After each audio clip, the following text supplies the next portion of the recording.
Bene ragazzi, buonasera. Seconda lezione sugli Stati-nazione. Come abbiamo visto, stiamo seguendo la vicenda della Germania. Bismarck, cancelliere del re di Germania Guglielmo I Hohenzollern, cancelliere, ve lo ricordate, Otto von Bismarck, a partire dal 1862. Bismarck realizza l'unificazione tedesca con 3 guerre e numerose manovre diplomatiche, sempre coronate da successo. Il principale avversario di Bismarck, cioè della Prussia, non so se ho detto Bismarck cancelliere della Germania, forse mi sono sbagliato, e ovviamente stiamo parlando della Prussia, che ingloberà gli altri stati tedeschi facendo l'unificazione di Germania. Quindi Bismarck cancelliere della Prussia dal 1862. Il suo principale nemico ovviamente è l'Austria, l'Austria che presiedeva la Confederazione tedesca con sede a Francoforte e aveva una serie di poteri da parte della magistratura, della polizia in tutti gli stati tedeschi. Ovviamente la Prussia, per realizzare l'unificazione tedesca, aveva interesse a scrollarsi di dosso il dominio anacronistico dell'Austria. L'Austria era un paese economicamente molto meno forte della Germania, anche l'Austria aveva perso, come abbiamo visto, il treno dell'industrializzazione del capitalismo moderno. Allora cosa succede? Per confrontarsi con la Germania, con l'Austria, la Prussia di Bismarck che fa? Prima di tutto fa delle alleanze per avere la neutralità di altri stati, in particolare firma un trattato di neutralità con la Russia, d'accordo? Per evitare che la Russia, tradizionale amica dell'Austria, per evitare che la Russia possa scendere in guerra a favore dell'Austria. Attenzione, come fa Bismarck a fare questo trattato? Molto intelligentemente. Abbiamo visto che nel 1863 la Russia procede allo sterminio in Polonia, la Polonia che per la terza volta nell'Ottocento si era rivoltata di fronte al dominio eh, russo, si era ribellata. La Russia reprime la Polonia nel 1863-64, Bismarck, attenzione, la Prussia aiuta la Russia nella repressione della Polonia, quindi la Russia ha un occhio di riguardo per la Prussia, per Bismarck ci ha aiutato a sterminare, a rimettere sotto il nostro controllo i polacchi, quindi la Russia lascia fare la Germania, quello che adesso vedremo farà. La prima guerra, la prima delle 3 guerre dell'unificazione tedesca, Bismarck la fa contro la Danimarca e la fa insieme all'Austria, cioè abilmente lui si allea con l'Austria per una guerra contro la Danimarca, si allea apposta per poter poi creare le condizioni per litigare con l'Austria dopo. È molto cinico, è molto sotterraneo Bismarck nella sua azione. E il motivo del contendere erano 2 ducati che si trovano all'estremo nord della Germania, abitati prevalentemente da tedeschi, ma che erano sotto il controllo della Danimarca. E questi erano lo Schleswig e l'Holstein, che di solito vengono anche indicati con un'unica parola con il trattino. Lo so che sono nomi un po' difficili, spero di non sbagliare. Già sbagliato.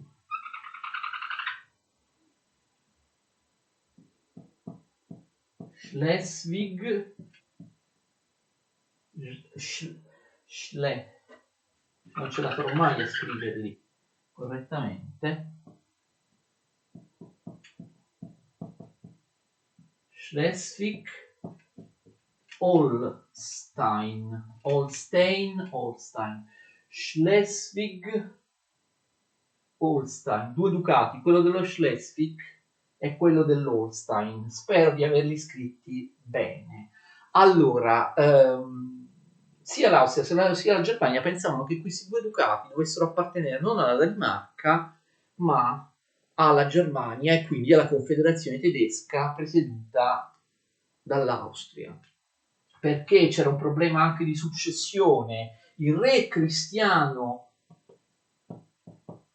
IX di Danimarca, fatemi vedere, si chiama davvero Cristiano IX, sì, il re Cristiano IX di Danimarca era salito sul trono di Danimarca per via materna, non per successione paterna. Molti sostenevano che quindi la successione dello Schleswig-Holstein nelle mani del Cristiano IX di Danimarca era legittima perché avrebbe dovuto avvenire per via paterna.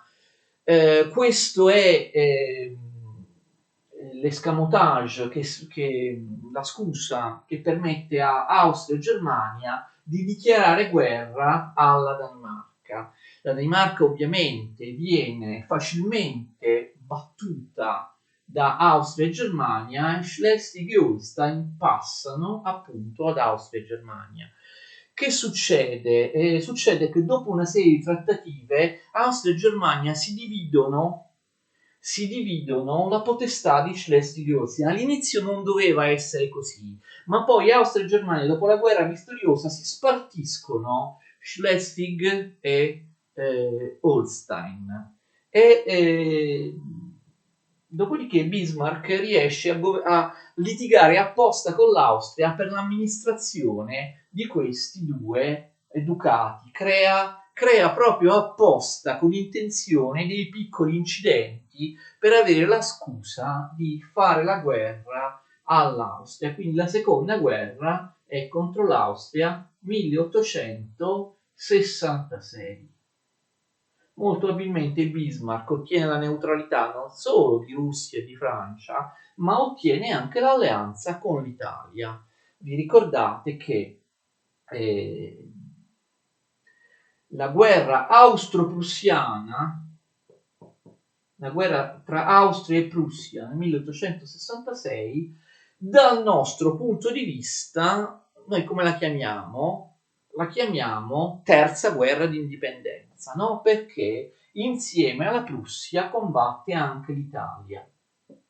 Quindi l'Austria viene presa a tenaglia, viene attaccata a sud dall'Italia, che si propone come obiettivo di questa guerra la conquista del Veneto, se non anche del Trentino e di Trieste, le cosiddette terre irredente, e l'Italia però insomma non fa una bella figura in questa guerra, perde quasi tutte le battaglie con l'esercito austriaco, però la Prussia invece vince. È impressionante come l'Austria venga travolta in poche settimane dal potentissimo esercito prussiano e subisca il 3 luglio del 1866 la decisiva sconfitta di Sadova. L'Austria certo si era indebolita, l'Austria aveva già perso dei territori, attenzione, proprio nei confronti dell'Italia, aveva subito un contraccolpo psicologico, vi ricordate? Perdendo nel 1859, nella seconda guerra di indipendenza, la Lombardia, che era andata all'Italia. La Lombardia era una delle regioni più ricche dei possedimenti austriaci. Quindi, avendo perso la Lombardia 7 anni prima, tutti, e sicuramente Bismarck e il suo re di Prussia, Guglielmo I, pensavano che potesse perdere altri territori. Comunque era debole militarmente e fece una figura veramente penosa di fronte all'esercito prussiano. L'Austria viene sconfitta in maniera ignominiosa in poche settimane. Addirittura Bismarck e il suo esercito, l'esercito prussiano, potrebbero marciare su Vienna. La strada per Vienna è aperta, Vienna è indifendibile.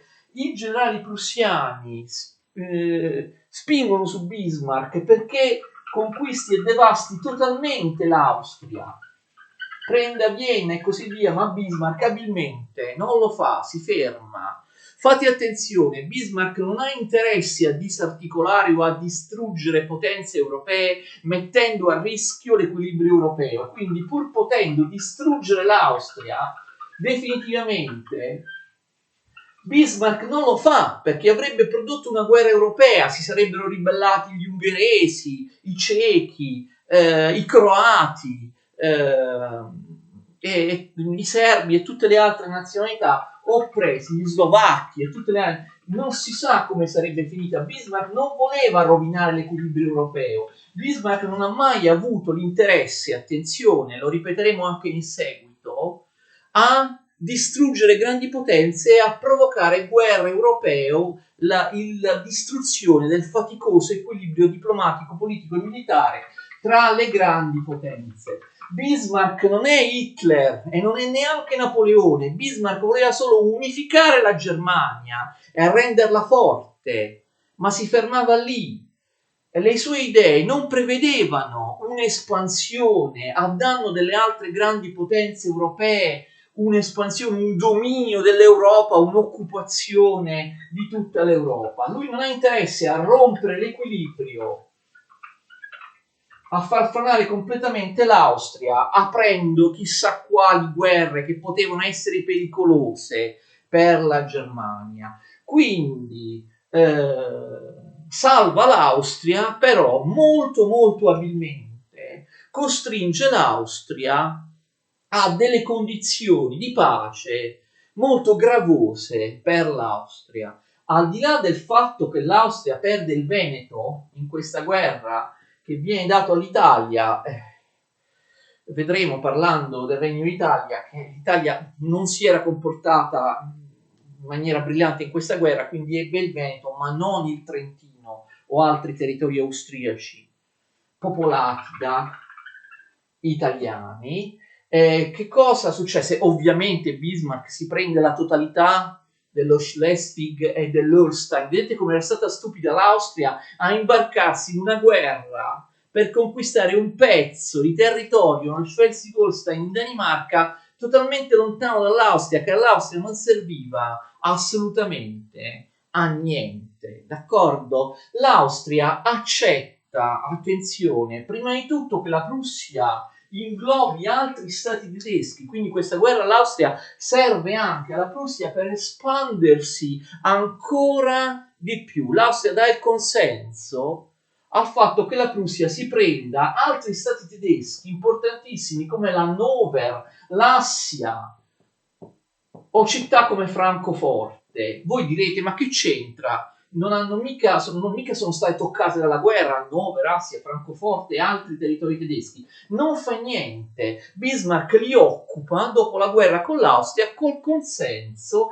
dell'Austria, quindi ingrandendo ancora di più la Prussia. La Prussia ormai comprende i 2/3 dell'intera Germania. E poi Bismarck ottiene dall'Austria, fatto veramente importantissimo, la fine della presidenza dell'Austria nella Confederazione tedesca. Finisce questo assurdo fatto che l'Austria presiede una confederazione di stati di tutta la Germania. Ovviamente a capo della confederazione tedesca, è chiaro, si mette la Prussia, Bismarck in persona, d'accordo? La confederazione tedesca, però, attenzione, creata da Bismarck dopo l'umiliazione dell'Austria, che prende il posto della precedente confederazione tedesca che aveva a capo l'Austria, non comprende tutti gli stati della Germania, perché alcuni stati del sud non accettavano di entrare in una confederazione tedesca a guida prussiana.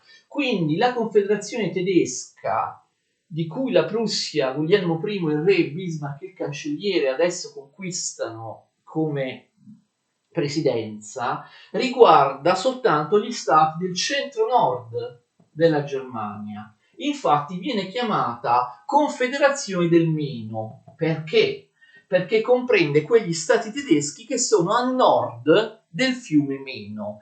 Gli stati tedeschi che sono al sud del fiume Meno non accettano una Germania, per quanto federale, non ancora propriamente unita, una confederazione di stati, governata dalla Prussia. Perché? Perché la Prussia è uno stato tradizionalmente protestante, mentre questi stati del sud della Germania sono tradizionalmente cattolici e quindi si sentirebbero schiacciati da una Germania a trazione prussiana. Questi stati sono soprattutto la Baviera, il Baden e il Württemberg. Stati del sud della Germania, stati cattolici. Ogni volta che io pronuncio Württemberg, mi sembra che Württemberg sia qualcosa di tedesco che si mangi, un cibo tedesco, Württemberg, qualcosa con i krauti.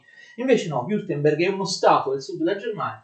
Baviera, Baden e Württemberg, secolare tradizione cattolica, non vogliono sottomettersi alla Prussia. Bismarck per il momento li lascia liberi, sono a sud del fiume Meno, non fanno parte della confederazione appunto del Meno. C'è da dire un'altra cosa, molti stati tedeschi, in particolare appunto proprio questi, Baviera, Baden e Württemberg, avevano delle dinastie che spesso stavano lì da 1000 anni. Per esempio i Wittelsbach, la dinastia dei re di Baviera, veramente governava la Baviera da 1000 anni. Cioè erano dinastie che ormai erano molto popolari, erano molto radicate nel popolo, nella tradizione di questi paesi. Rinunciare al proprio regno, per quanto fosse uno staterello, in favore della Prussia era difficile anche psicologicamente per questi popoli.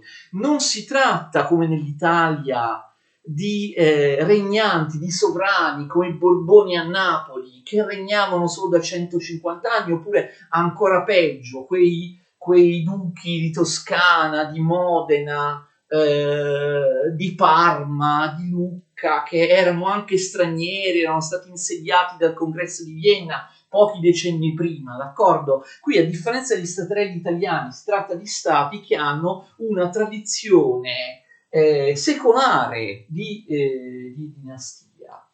Quindi per unificare completamente la Germania e superare le diffidenze di Baviera, Baden e Württemberg, Bismarck ha bisogno di un'altra guerra e di una vittoria di prestigio. La sede della Confederazione è sempre a Francoforte, la Confederazione del Meno. Si tratta di travolgere la Francia, infatti dopo Danimarca e Austria, la terza guerra con cui Bismarck completa l'unificazione tedesca è la guerra contro la Francia diretta, governata da, ve lo ricordate, Napoleone III, che vedremo in qualche lezione successiva, aveva sviluppato, lo vedremo parlando specificamente della Francia in seguito, aveva sviluppato una politica estera veramente ingenua e fallimentare. Napoleone III pensava assurdamente che il suo nemico fosse l'Austria e favorì in qualche modo l'espansione della Prussia, fino poi a essere travolto dall'espansione della Prussia che lui non aveva evitato. L'interesse della Francia e Napoleone III sarebbe stato quello di puntellare l'Austria e la guida austriaca della Germania e non di far emergere la Prussia. Invece Napoleone III fece tutto il contrario. Vi ricordate che rimase neutrale durante la guerra tra Prussia e Danimarca, rimase neutrale anche nella guerra tra Germania e tra Prussia e Austria che abbiamo da poco descritto. Ci fu un accordo proprio poco prima dell'attacco all'Austria tra Bismarck e l'imperatore Napoleone III nella località termale di Biarritz. Bismarck disse: noi Prussia adesso attacchiamo l'Austria, tu Francia non intervenire fuori dall'Austria, noi Prussia in cambio ti diamo dei territori non ben specificati. Dopodiché, dopo la vittoria con l'Austria, Bismarck disse a Napoleone III: no, guarda, non è più così, io non ti do nessun tipo di compenso territoriale. E quindi già iniziano le frizioni tra Prussia e Francia.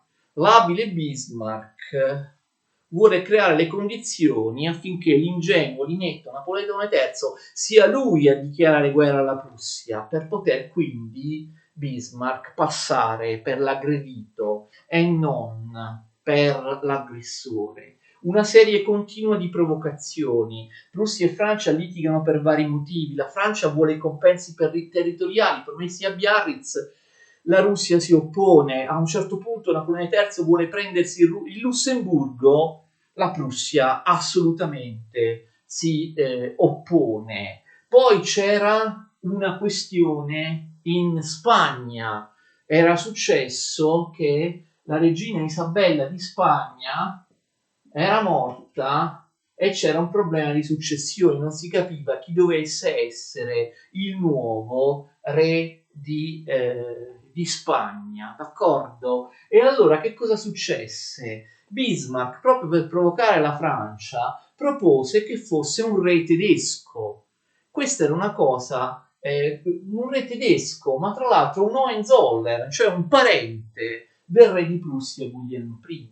Questa era una cosa completamente inaccettabile per la Francia, dare il trono di Spagna ad un tedesco della stessa famiglia della Prussia, cioè la Francia si sarebbe trovata ad essere schiacciata a tenaglia tra la Prussia da una parte e una Spagna con un re prussiano dall'altro. Quindi questi furono alcuni dei motivi, diciamo, che rovinano le relazioni tra Francia e Prussia, d'accordo? Allora che succede? Si risolve la questione spagnola, il candidato tedesco alla successione spagnola non diventa re, però che cosa succede? Napoleone III insiste e vuole dalla Prussia una rinuncia ufficiale alla successione al trono di Spagna. Allora c'è uno scambio di lettere, di telegrammi tra gli ambasciatori. È proprio una cosa veramente da bambini. Eh, C'è un telegramma di un diplomatico prussiano spedito a Enns, infatti questa viene chiamata la faccenda il dispaccio di Enns, che è la scusa per farsi dichiarare guerra da parte di Bismarck, da parte della Francia. Infatti Bismarck che cosa fa? Pubblica una versione falsa di questo telegramma del diplomatico prussiano, una versione falsa, contraffatta del telegramma che contiene insulti nei confronti della Francia di Napoleone III. Era un falso, ma Napoleone III ci casca e incredibilmente per questa storia del telegramma dichiara guerra alla Prussia. È quello che ovviamente la Prussia, d'accordo, la Prussia vuole. La guerra contro la Francia gli ultimi mesi, nel agosto-settembre del 1870, sembra una replica della guerra contro l'Austria. Esattamente come l'Austria, la Francia cede in pochissime settimane. La cosa colpì tutta l'Europa ed è certamente ancora più impressionante rispetto al crollo dell'Austria, perché si suppone che la Francia fosse molto più potente. Lo stesso Napoleone III era sicuro con arroganza di vincere questa guerra, invece la Francia viene invasa dal potentissimo esercito tedesco il 2 settembre del 1860. La Francia perde la decisiva battaglia di Sedan. La Francia è umiliata e invasa dall'esercito prussiano. La guerra dura ancora qualche mese perché dopo la sconfitta di Sedan, attenzione, Napoleone III va in esilio in Inghilterra. Napoleone III abbandona il trono di imperatore di Francia, finisce l'epoca, il ventennio napoleonico, il ventennio del cosiddetto secondo impero francese. Al posto di Napoleone III c'è una repubblica provvisoria che poi stenderà la costituzione appunto della nuova repubblica. Si tratta della terza repubblica francese.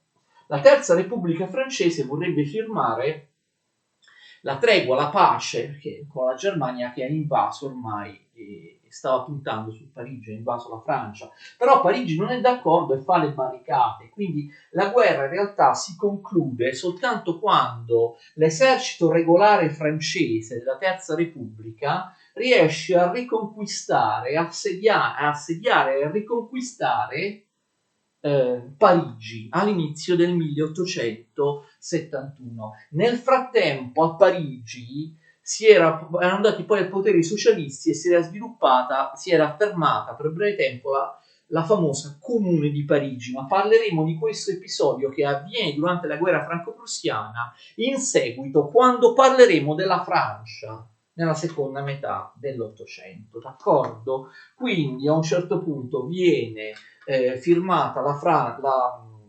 pace dal governo della Terza Repubblica francese.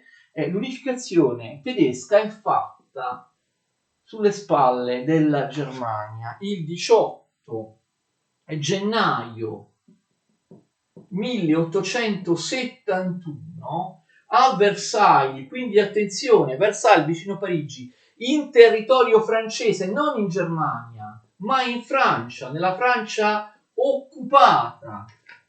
Dopo la capitolazione, la resa della Francia, tutti i principi tedeschi, compresi quelli dei regni del sud cattolico che si erano convinti, Baden, Württemberg e Baviera, alzano la spada, proclamano per acclamazione, attenzione, Guglielmo I di Prussia, imperatore di Germania. Nasce la Germania unita, il re di Prussia diventa re di Germania, ma non solo re di Germania, pretende un titolo maggiore, cioè imperatore, Kaiser, diventa il Kaiser Guglielmo I di Hohenzollern, e ovviamente Bismarck resta al potere, da cancelliere della Prussia diventa cancelliere della Germania. Quindi attenzione, primo, questo fatto avviene, l'acclamazione di Guglielmo I, imperatore di Germania, l'unificazione della Germania, viene sancito ufficialmente a Versailles,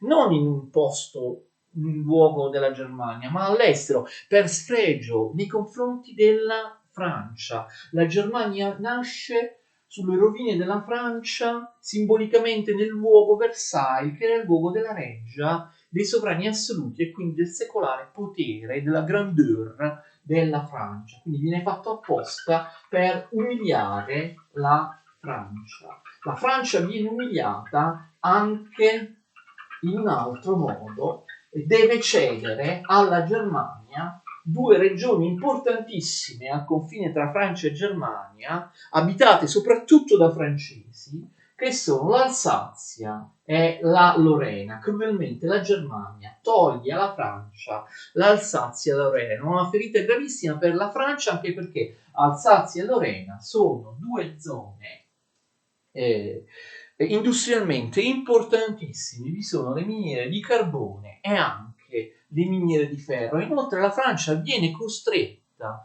a pagare una cifra enorme di riparazioni di guerra, 5 milioni di marchi oro, 5 milioni di riparazioni di guerra, perché viene ovviamente imputata di aver aggredito, di aver dichiarato guerra alla Germania.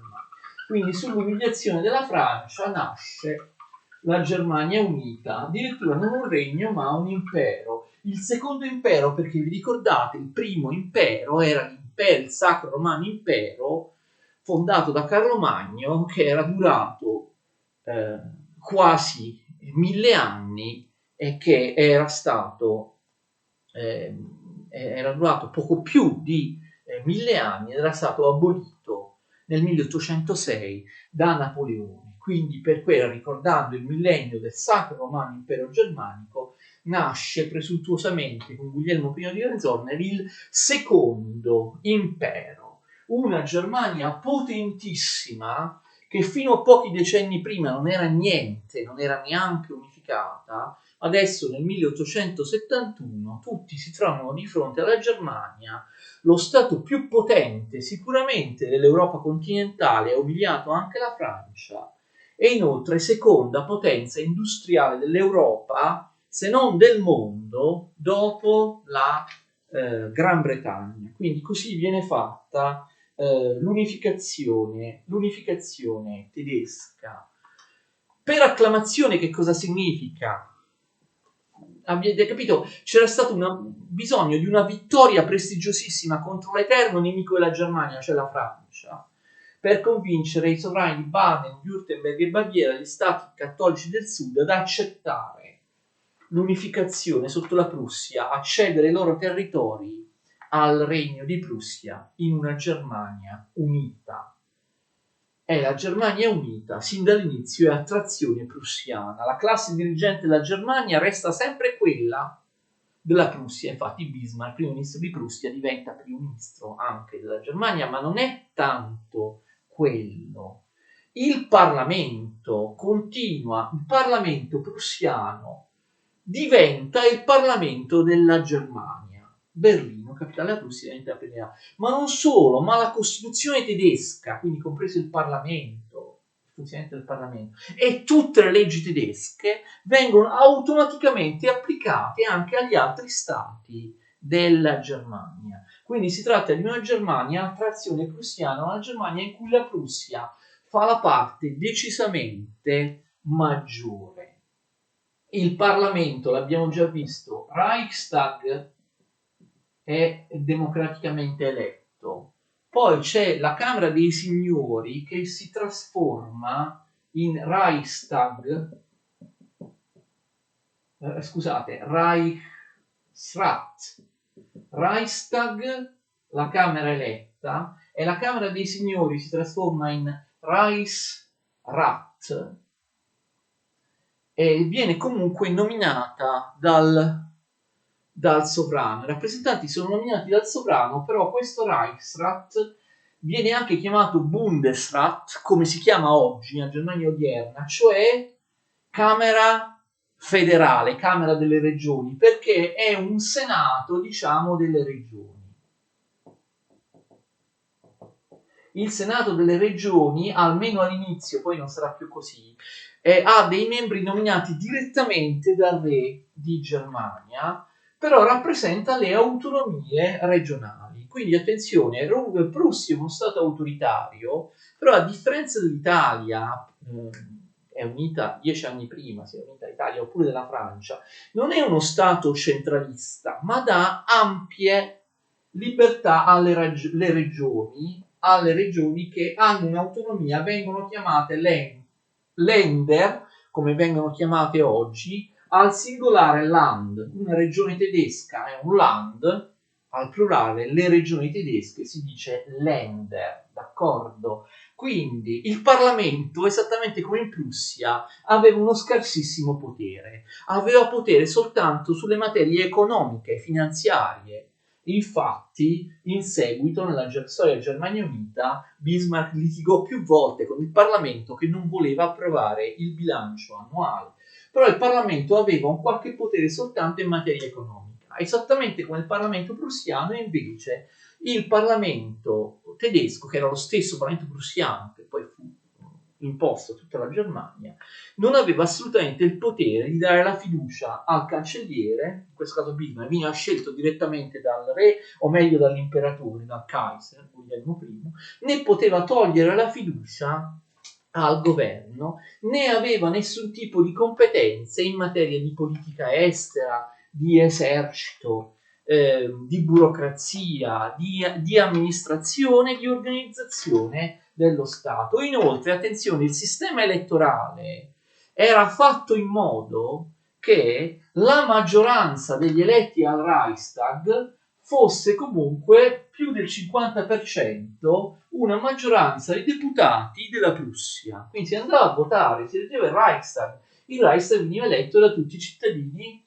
tedeschi, d'accordo? Peraltro a suffragio universale maschile, era uno dei pochissimi stati che aveva suffragio universale maschile, però contava pochissimo il Reichstag, l'unica delle due camere democraticamente eletta, e inoltre il sistema elettorale era congegnato in modo che la Prussia, che rappresentava più della metà della Germania unita, avesse molto più della metà degli eletti al Reichstag, che quindi di solito erano conniventi con Bismarck. Infatti Bismarck governa la Germania a partire dal 1871 sempre con i partiti che gli piacciono, piccoli partiti nazionalisti o piccoli partiti liberali, d'accordo? Poi da un certo punto si staccherà dai nazionalisti e governerà con i liberali, però ripeto, non si tratta di un sistema veramente democratico, non è importante la maggioranza in Parlamento. Bismarck può anche governare da solo, ha bisogno del Parlamento però per approvare il bilancio e per approvare alcune leggi di spesa. Però la Germania resta uno Stato autoritario. Io dico sempre agli studenti, fate attenzione, la tanto vituperata Italietta liberale, il Regno d'Italia della destra storica, della sinistra storica, di Giolitti, era molto, ma molto più democratica della Germania all'epoca. Noi parliamo sempre male dell'Italia. L'Italia di Cavour e poi di chi venne dopo di lui, della destra storica, di Crispi, di De Pretis, della sinistra storica e poi di Giolitti all'inizio del Novecento, aveva un'ottima Costituzione, lo Statuto Albertino che garantiva i diritti dell'individuo, la libertà di espressione e di stampa, ma soprattutto dava poteri al Parlamento. E anche se non c'era scritto esattamente nello Statuto Albertino, grazie a Cavour, la prassi voleva che un primo ministro italiano non poteva governare senza la maggioranza e la fiducia del Parlamento. Cavour rispettava il Parlamento e anche i suoi successori, c'erano continui dibattiti in Parlamento, governi che cadevano per gli sgambetti del Parlamento italiano. Il Parlamento era centrale, faceva davvero le leggi in Italia. Il Presidente del Consiglio italiano non poteva governare senza il Parlamento, invece in Prussia non c'è niente di tutto questo. L'Italia è unificata nel 1861 grazie allo Statuto Albertino.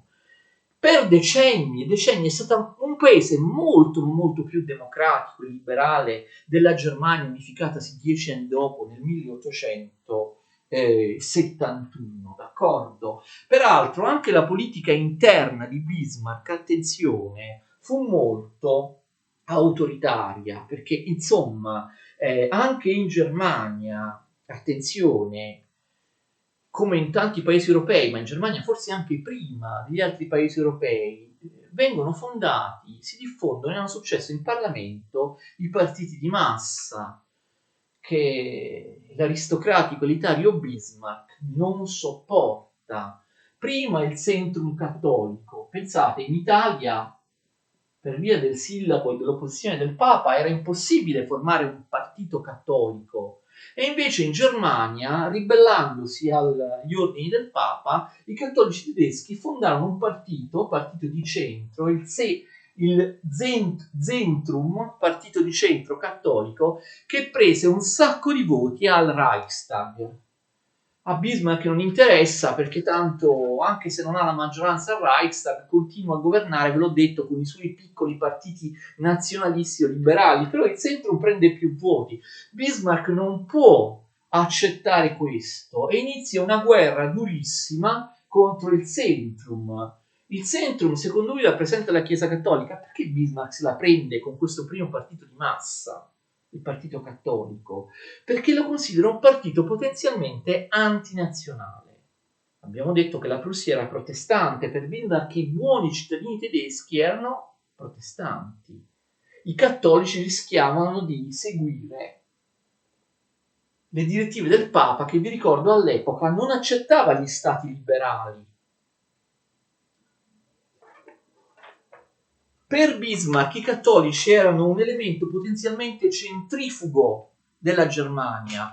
Abbiamo detto Baviera, Baden e Württemberg si convincono solo all'ultimo a entrare nella Germania unita a guida prussiana, ma in Baviera c'era ancora il movimento dei separatisti cattolici, quindi Bismarck temeva che il successo del centrum cattolico potesse in qualche modo favorire delle rivoluzioni indipendentiste nei Länder cattolici, e comunque non si fidava dei cattolici e dei politici cattolici, pensava che non fossero davvero fedeli all'idea nazionale tedesca e al loro imperatore. Bismarck fa approvare delle leggi contro i cattolici, leggi durissime, toglie ai cattolici il controllo delle scuole che avevano, abolisce i gesuiti, requisisce conventi, fa un po' di tutto contro non solo il partito del centro, ma contro i cattolici in generale in Germania e contro la Chiesa cattolica. Addirittura Bismarck chiamò questa persecuzione del Zentrum cattolico Kulturkampf.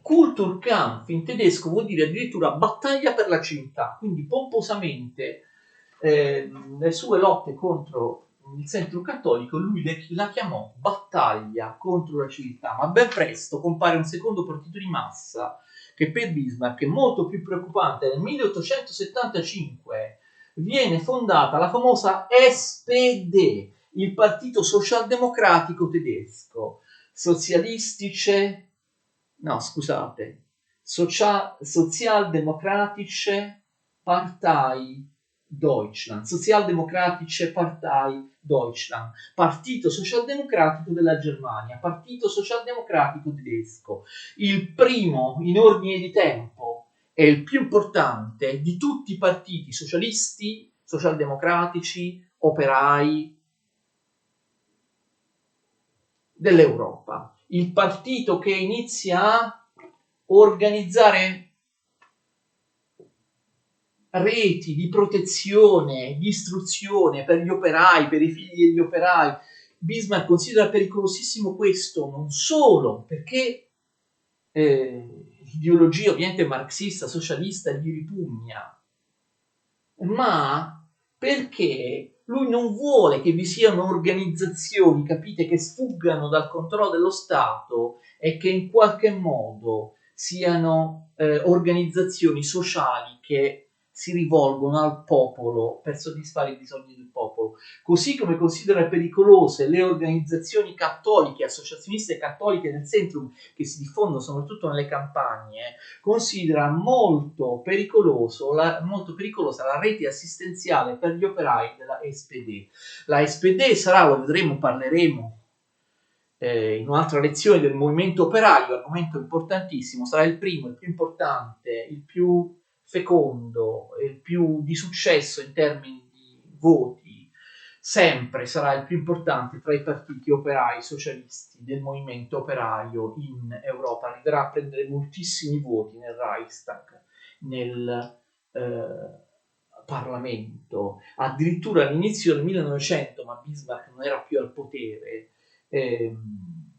l'SPD, il Partito Socialdemocratico, diventò di gran lunga il primo partito con la maggioranza relativa all'interno del Parlamento.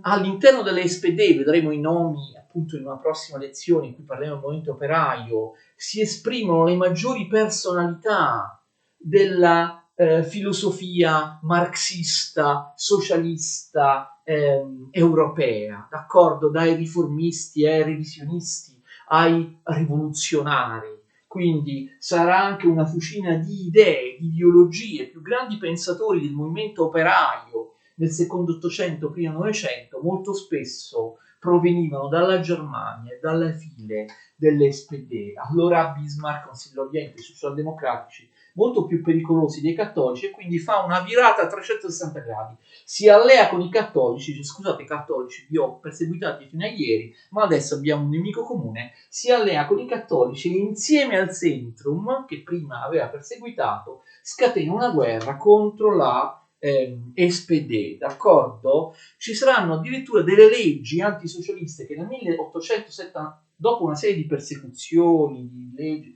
nel 1878 Bismarck farà addirittura delle leggi che renderanno illegale il Partito Socialdemocratico. Ma questo sarà un fallimento, il Partito Socialdemocratico continuerà in realtà a esistere nonostante la guerra che gli fa Bismarck aumenterà enormemente i consensi. La stessa cosa vale per il centro. Bismarck qui è fallimentare, Bismarck non riesce in nessun modo a demolire i due partiti e il consenso di questi due partiti di massa, il Centrum Cattolico e la Socialdemocrazia. Soprattutto i socialdemocratici, ancora più del Centrum, otterranno continuamente consensi, adesioni e iscritti, arriveranno a 3 milioni di iscritti all'inizio del 1900 in tutta la Germania. Questo fallimento di Bismarck contro i partiti di massa gli alienerà anche la simpatia del Kaiser successivo a Guglielmo I e sarà uno dei motivi del dimissionamento, del licenziamento di Bismarck. In realtà i motivi più importanti sono altri. Questo non significa che Bismarck non faccia delle riforme, cioè che se ne freghi delle masse, dei contadini, degli operai, dei proletari, gli operai che diventano sempre di più, una Germania sempre più industrializzata. Al contrario, Bismarck fa delle notevolissime riforme nei confronti dei lavoratori, delle riforme sociali e assistenziali. Praticamente Bismarck fa le stesse riforme praticamente che avrebbero voluto fare il Centrum Cattolico o la SPD. Però capite il gioco di Bismarck? Dice ai cittadini tedeschi, cari contadini che votate per la SPD, cari operai che votate per i socialdemocratici, le riforme le faccio io, perseguitando i vostri partiti. Le riforme non le faccio perché me le chiedono, le ottengono i partiti di massa. Le riforme le faccio io, le fanno il Kaiser, le riforme vengono paternalisticamente dall'alto, dal governo, dallo Stato, dal potere. Bismarck cerca così di far capire a tutti che l'assistenza sociale dipende dallo Stato e quindi voi che ricevete l'assistenza dallo Stato, adesso vedremo le straordinarie riforme di Bismarck, dovete votare per i partiti, amici miei, e invece le masse popolari tedesche ottenevano le riforme di Bismarck, le pensioni e tutto il resto, ma continuavano a votare per il centro e soprattutto per la SPD. Il gioco di Bismarck non funziona. Ovviamente dare le riforme al popolo significa anche controllare il popolo, legare il popolo al potere, chiarire al popolo non c'è bisogno di rivoluzioni, non c'è bisogno di rivolte, tutto quello di cui avete bisogno, l'assistenza sociale, la sicurezza, gli aiuti, ve lo dà lo Stato attraverso una burocrazia efficiente, quindi anche, capite, anche logisticamente e fisicamente, per ottenere tutti gli aiuti di Stato, le pensioni, le cose straordinarie del welfare state, lo Stato sociale istituito da Bismarck, bisogna stare fisicamente all'interno di uffici statali, compilare delle domande, avere a che fare con gli sportelli degli uffici statali, cioè stare proprio nelle strutture dello Stato. Bismarck dice è lo Stato che vi dà queste cose. Nonostante questo, le masse popolari continuano a votare per i partiti di massa, però Bismarck si assicura comunque un cauto consenso, non ci saranno tante rivolte o rivoluzioni perché tutto ciò che chiedono gli operai, le masse popolari, Bismarck lo dà. Sono riforme di eccezionale rilevanza. Le assicurazioni di Bismarck contro gli infortuni nel 1884, contro le malattie nel 1885. Quindi in caso di infortunio il lavoratore viene pagato anche se non può più lavorare. In caso di malattia, la malattia è coperta, viene pagata, 1885, ma soprattutto contro la vecchiaia, l'assicurazione contro la vecchiaia del 1889. Tutte queste tre assicurazioni sono obbligatorie per tutti i cittadini tedeschi. Ovviamente l'ultima, la più importante, l'assicurazione per la vecchiaia, che cos'è? Se non la pensione. È la pensione. Si dice che Bismarck abbia inventato le pensioni moderne. È assolutamente vero. Pensioni molto laute, ricche, oltre alle assicurazioni in caso di infortuni di malattia, rendono ovviamente più agevole, più protetta, più tranquilla la vita del lavoratore. Pensate che Bismarck fa queste riforme modernissime appoggiandosi a una fiscalità che funziona molto bene, dà le risorse per queste riforme appoggiandosi a una pubblica amministrazione, una burocrazia molto efficiente, almeno 20 anni prima che questo tipo di riforme vengano approvate in Gran Bretagna, quindi anticipa l'Inghilterra sulle pensioni di almeno 20 anni. Quindi paternalismo, io vi do la pensione, lo Stato, devi venire all'ufficio statale a firmare questo modulo, quell'altro modulo. Nonostante questo, la nazionalizzazione delle masse riesce fino a un certo punto, perché le masse continuano a votare per i partiti di massa, però non faranno rivoluzioni, non si ribelleranno al governo paternalistico di Bismarck che assicura tutte queste garanzie. D'accordo, allora la prossima volta vedremo la politica estera di Bismarck, geniale, la politica dell'equilibrio europeo di Bismarck, e quindi parleremo anche di altri paesi europei.